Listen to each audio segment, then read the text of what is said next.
question. Since you assumed the role of general manager in 2019, this will be the third head coach hire within that time frame.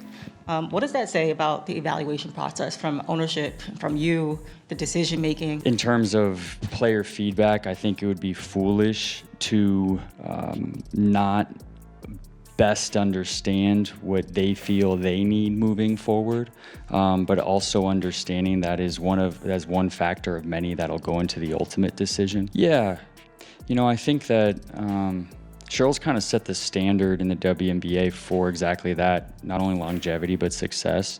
I think when you go back and you look at the Lynx records over the years, there are some real down years there. Sandy Brondello just became the winningest coach in New York Liberty history, and now she's out, fired, done. How does a coach with 2 WNBA titles and a championship for the Liberty suddenly get shown the door? And here's the real twist. This shocking move might have just opened the door for Caitlin Clark and the Indiana Fever to seize the spotlight. You're probably asking, what's the connection? Let's break down the power shift building in the WNBA right now. Before we move on, I'd like to ask you a small favor. If you appreciate this content, please take a second to like this video and subscribe to the channel. Over 98% of you watch the videos without subscribing. Costs you nothing, but it makes a huge difference to us. So, did you click the subscribe button? Great, thank you so much. Now back to the video. There's under 500 records, but they also had that dynasty run where they won every other year.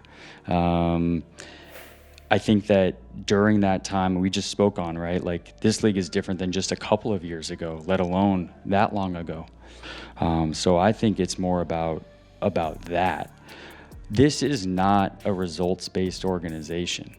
This is not about not winning or winning. It's about how do we position ourselves to be at the top of the league in a real sustainable way. And I just think it's more about an evaluation of the league and how the league is changing and who is coming into this league and leading these organizations on the floor. How do you fire the most successful coach your franchise has ever had? That's the question a lot of Liberty fans are asking right now, because Sandy Brondello didn't just guide this team to wins. She gave them their identity. 2 WNBA titles already on her resume, a Liberty championship under her belt, and a career winning percentage that sits comfortably over .600. In this league, that's elite. Coaches with that kind of track record don't usually get tossed aside, at least not without a bigger story hiding underneath the surface. Let's rewind to the start of the 2024 season. New York hit the ground sprinting, rattling off 9 straight wins to open the year. It looked unstoppable, like a team on a revenge tour after last year's heartbreak. It does evolve in the ways we're talking about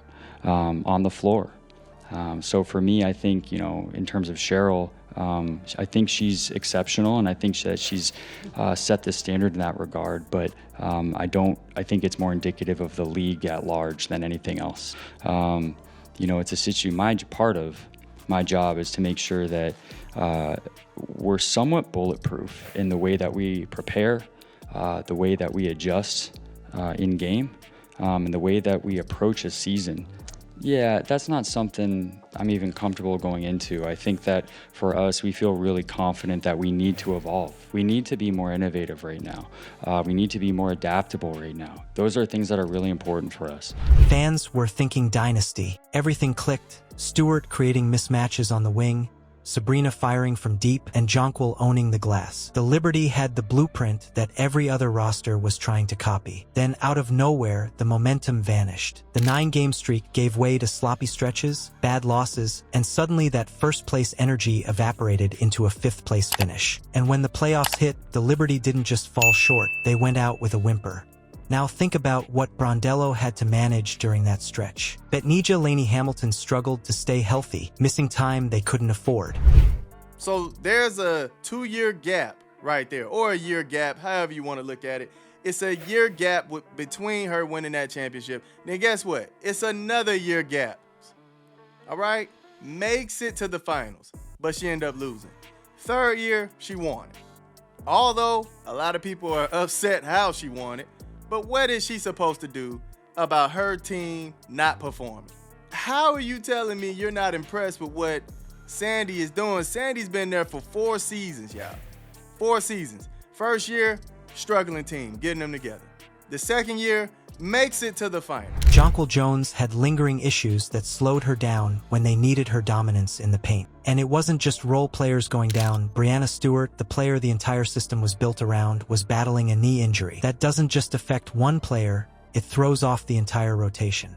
Your sets don't flow the same, your spacing isn't the same, and suddenly the offensive rhythm feels broken. For a team that depends so much on chemistry, it became a huge problem. Was this really about coaching? Because if we're honest, you could argue that Brondello was punished for things she had no real control over. When your key players are in and out of the lineup, adjustments can only go so far. Chemistry is fragile, and no game plan survives when injuries stack up like that. Yet, instead of patience, Liberty management decided the solution was to cut ties with the coach. Getting carried, then Brianna missing her clutch free throws. What was Sandy supposed to do? I mean, Sabrina was playing Where's Waldo out there. I mean, she, like, nowhere to be found, fam. Backpack. Yeah, she was getting carried out there, fam. What was Sandy supposed to do, man? All right. All in all, ended up winning it last year, right? Then you come to this year, she lost. So who's to say, looking at the pattern, she's not going to win the next year? Which is wild if you think about it. You work through months of adversity, still finish with a strong record, and the next headline you see is your exit announcement. The GM gave a statement thanking Brondello for what she did, praising her accomplishments and leadership. But here's the paradox. How do you publicly honor someone for elevating your franchise and in the same breath show them the door? It sends a weird signal. Fans picked up on that contradiction right away. Some were flat out stunned, with comments calling it nuts that the front office would pull the trigger now. Others went even harsher, labeling the Liberty nasty for cutting ties right after she brought winning culture back to the team. At the end of the day, this wasn't just one coach losing her job. This is a seismic shift in leadership across the WNBA. Brondello isn't just another name. She's a proven champion with credibility that most coaches can only dream about. Removing her leaves a void, not just in New York, but across the league. Who steps in to fill that leadership gap, and what does it mean for the balance of power going forward? That's where things get interesting, because here's the ripple effect.